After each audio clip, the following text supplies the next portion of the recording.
bekerja sama dengan Cut to Cut Studio dengan bangga mempersembahkan Pelangi di Atas Gelagah Wangi.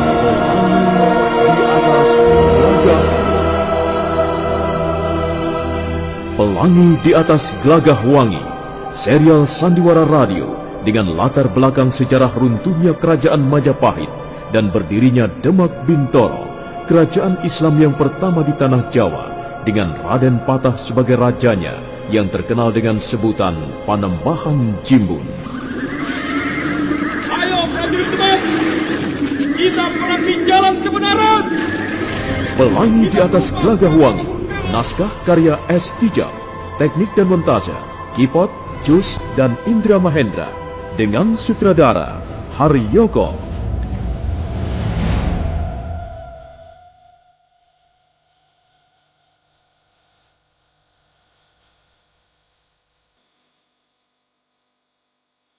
Endang Kusumadewi menyesal sekali.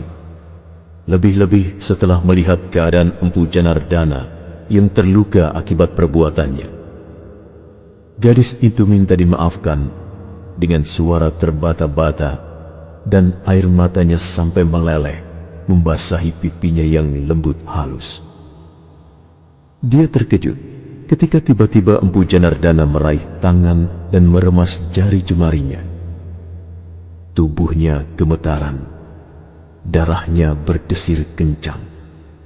Ada sesuatu yang terasa sakit bercampur nikmat di ulu hatinya. Loh, kok nangis? Ada apa Kusumadewi? Tidak. Tidak ada apa-apa, Paman. Saya hanya sedih. Saya tidak sampai hati melihat Paman seperti ini. Dan semua ini akibat perbuatan saya yang bodoh, ugal-ugalan, urakah. Saya tidak seperti Kembang Sore ataupun Yunda Puspitasari. Jangan begitu Kusumadewi. Tidak baik menjelek-jelekan diri sendiri. Setiap orang harus mensyukuri apa yang diberikan oleh Yang Maha Agung. Semua orang itu sama. Laki-laki, perempuan sama. Ada kelemahannya, ada kelebihannya masing-masing. Dan rasa-rasanya kau tidak bodoh. Kau hanya mempunyai sifat terbuka dibanding kakakmu Puspitasari. Memang kau sedikit nakal, tapi lucu. Lucu dan juga cantik. Paman, dalam keadaan sakit begini, Paman masih saja bisa menggodaku. Justru dengan menggodamu, aku akan segera sembuh. Kau tidak percaya? Percaya, Paman. Terima kasih. Tapi, apakah aku ini seorang gadis yang menarik, Paman? Tentu saja kamu seorang gadis yang menarik, memikat, dan mempesona. Oh, Paman Janardana hanya mau menghibur aku, kan? Aku mengatakannya yang sesungguhnya. Kalau begitu, apakah Paman Janardana tertarik padaku? Tertarik?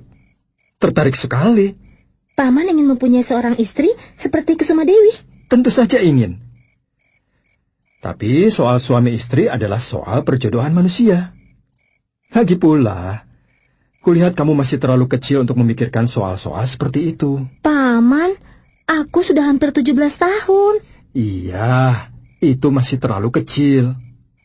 Kamu belum menjadi seorang wanita dewasa. Dewasa dalam arti yang sesungguhnya. Aku haus sekali. Tolong ambilkan minum Kusumadewi. Iya, Paman. Sudah, Paman di situ saja. Berbaring saja.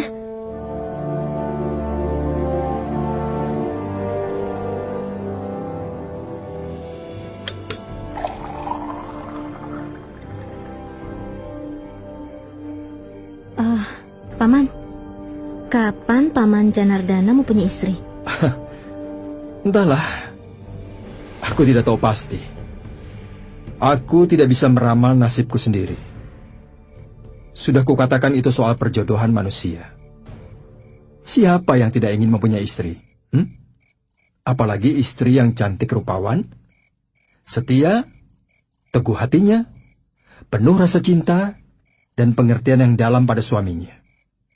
Semua orang ingin. Tapi kalau belum ketemu jodoh, mau bagaimana? Ya, kita terpaksa menunggu saja. Itu yang bisa kita lakukan. Lalu, bagaimana dengan Woro Kembang Sore, Paman? Apa maksudmu? Menurut pendapatku, dia juga seorang wanita yang menarik, dan dia juga sudah nampak dewasa. Ya, memang. Setelah besar, bocah itu juga kelihatan cantik. Dulu, aku yang menggendong-gendongnya. Aku yang sering membawanya bermain ke sana kemari. Karena itu aku merasa lega dan bahagia setelah melihat dia menjadi besar dan dewasa.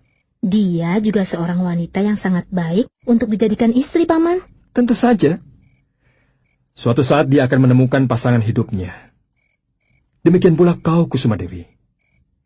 Suatu saat nanti, entah kapan, kau pun akan menemukan jodohmu. Tidak ada yang perlu dikhawatirkan. Kembang Sore misalnya, walaupun usianya sudah saatnya untuk berumah tangga, karena memang belum ketemu jodohnya, ya begitulah.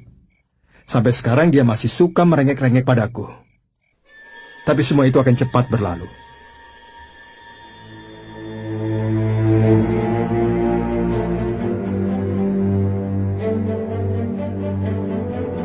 Setelah mendapat perawatan yang teliti dari Resi Wiyasa, 3 hari kemudian, keadaan kesehatan Empu Janardana sudah pulih seperti sedia kala. Bahkan dia nampak lebih segar dari sebelumnya. Woro Kembang Sore dan Endang Kusumadewi tengah sibuk memetik daun-daunan untuk membuat ramuan obat ketika Empu Janardana melintas menunggangi kudanya di lereng bawah. Kakang Janardana sudah benar-benar sembuh. Aku merasa lega. Kembang Sore, mau kemana dia? Katanya mau pergi menemui Nana Dipa. Mau apa ke sana? Cari perkara saja. Entahlah, dia memang aneh. Kadangkala jalan pikirannya susah ditebak. Kusumadewi, bagaimana perasaanmu? Kau senang Kakang Janardana pulih kembali? Ya, setidak-tidaknya rasa bersalahku menjadi sangat berkurang, Kembang Sore. Walaupun begitu, kau tidak boleh mengulanginya. Ya, aku juga belajar ilmu pukulan Pangracut Sukma dari Kakang Janardana, tapi aku tidak pernah menggunakannya. Bahkan, aku tidak pernah melatihnya. Cantrik-cantrik padepokan Indrakila tidak seluruhnya diberikan pelajaran ilmu pukulan Pangracut Sukma. Mereka harus diuji lebih dulu. Jiwanya harus kuat, hatinya harus seteguh batu karang. Oh, begitu? Iya. Ayo Kusumadewi, sudah cukup banyak daun-daunan yang kita petik. Sebentar, Kembang Sore. Belum lama Paman Janardana memuji-muji kecantikanmu. Masa? Kapan? Iya, beberapa hari yang lalu. Katanya, dulu dia yang mengasuhmu, mengajakmu bermain, menggendongmu ke sana kemari. Dan dia merasa bangga, bocah perempuan kecil yang pernah diasuhnya, sekarang sudah menjelma menjadi seorang wanita dewasa yang cantik jelita. Dia berkata begitu? Iya. Tapi aku sama sekali tidak merasa menjadi seorang wanita cantik jelita. Barangkali dia hanya bermaksud menyanjung belaka. Kembang Sore, bagaimana kalau misalnya dia menaruh hati padamu? Hah? Tidak mungkin. Mungkin saja, Kembang Sore. Karena sering bergaul, lama-lama kalian bisa saling jatuh cinta. Gila kamu Kusumadewi. Itu tidak mungkin. Kami bergaul sudah hampir 20 tahun. Dan tidak pernah terjadi apa-apa. Dia sudah menganggapku sebagai adik sendiri. Dan aku pun demikian. Kakang Janardana sudah kuanggap saudara tuaku sendiri. Sudahlah Kusumadewi. Jangan mengajak bicara macam-macam. Ayo, nanti kita ditunggu-tunggu Bapak Resi. Sudah terlalu lama kita di sini. Yuk.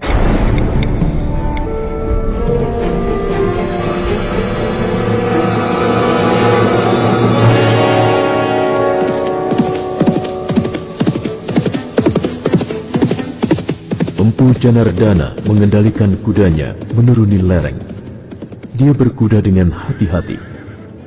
Suatu saat, dia harus memperlambat lari kudanya karena melewati tikungan jalan yang cukup tajam.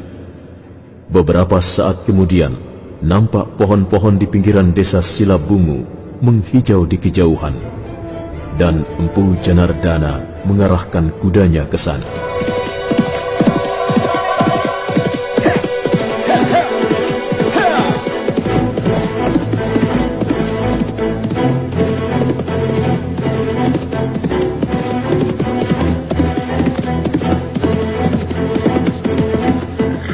Empu Janardana menambatkan kudanya di bawah pohon dekat pagar halaman. Suasana sepi, tak terlihat siapapun, juga tak terdengar suara seseorang. Empu Janardana perlahan-lahan melangkah menghampiri pintu depan.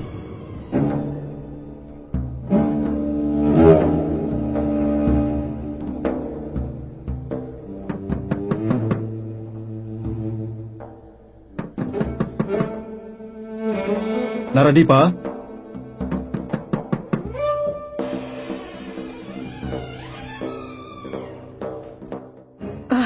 Tuan Janardana, mari silakan masuk. Naradipa, ada? Ada Tuan, kami baru saja selesai mengerjakan sholat asar. Mari silakan duduk.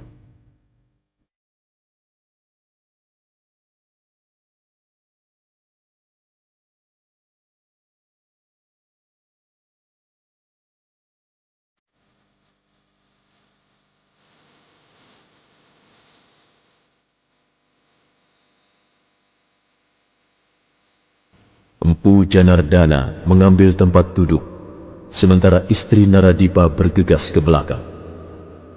Tak lama kemudian, wanita berkulit kuning langsat dan berwajah bulat telur itu pun sudah kembali lagi bersama sang suami. Dia meletakkan 2 cangkir minuman, lalu kembali lagi ke belakang. Sedangkan Naradipa mengambil tempat duduk di depan Empu Janardana. Mereka berdua lalu berbincang-bincang tentang berbagai macam hal.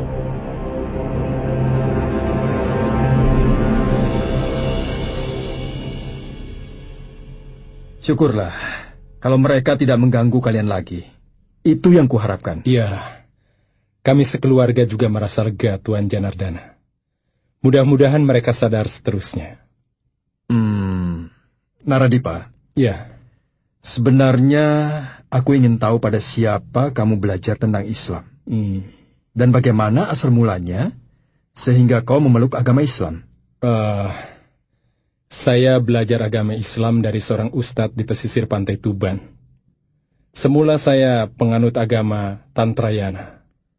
Mengapa kau memilih Islam dan bukan yang lain? Karena Islam adalah agama yang terakhir. Dan Islam menjanjikan kebahagiaan dunia akhirat bagi insan yang seluruh hidupnya syarat amal ibadah, soleh, dan takwa pada Allah Subhanahu wa Ta'ala. Begitu saya meyakini bahwa Islam adalah suatu kebenaran sejati, kebenaran dari Allah sendiri, maka saya tidak ragu-ragu lagi. Saya pun segera mengucapkan 2 kalimat syahadat, dan beberapa hari kemudian saya dihitan. Sebenarnya saya juga masih harus banyak belajar, Tuan Janardana. Karena agama Islam membutuhkan pemahaman yang mendalam. Di samping juga membutuhkan hidup sehat jasmani maupun rohani, tertib, teratur, sederhana, percaya, dan hanya menyembah kepada Allah. Dengan menjauhi larangan-larangannya dan menjalankan perintah-perintahnya. Apakah orang Islam mempunyai kitab suci? Kami umat Islam hanya mempunyai dan percaya pada satu kitab suci, ialah Al-Quran.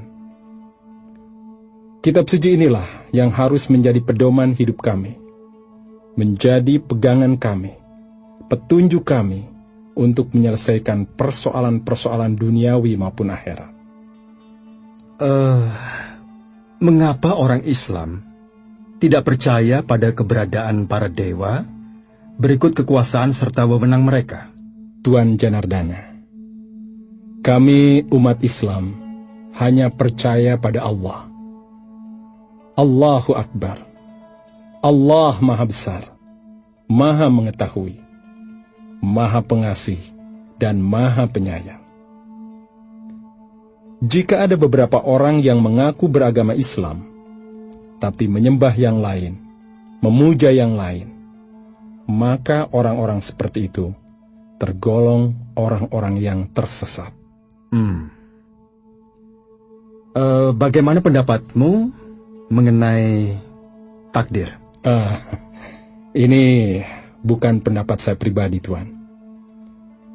Tapi sesuai ajaran Islam. Kami umat Islam percaya adanya takdir. Kami juga percaya pada hari kiamat. Tapi walaupun percaya pada takdir, manusia diwajibkan berusaha. Nah, jika segala usaha sudah kita lakukan dan ternyata hasilnya sia-sia, maka kami serahkan semuanya pada kehendak Allah. Karena memang semuanya berasal dari Allah dan pada akhirnya akan kembali kepada Allah.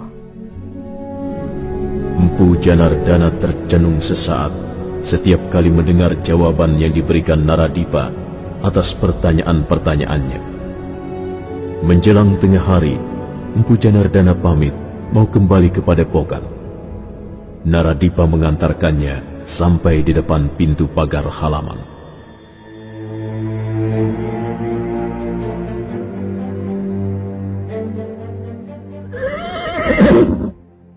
Aku senang sekali dengan pembicaraan kita tadi, Naradipa. Jawaban-jawabanmu sangat mengesankan dan memuaskan. Terima kasih, Tuan Janardana. Saya hanya menjawab sepanjang yang saya tahu.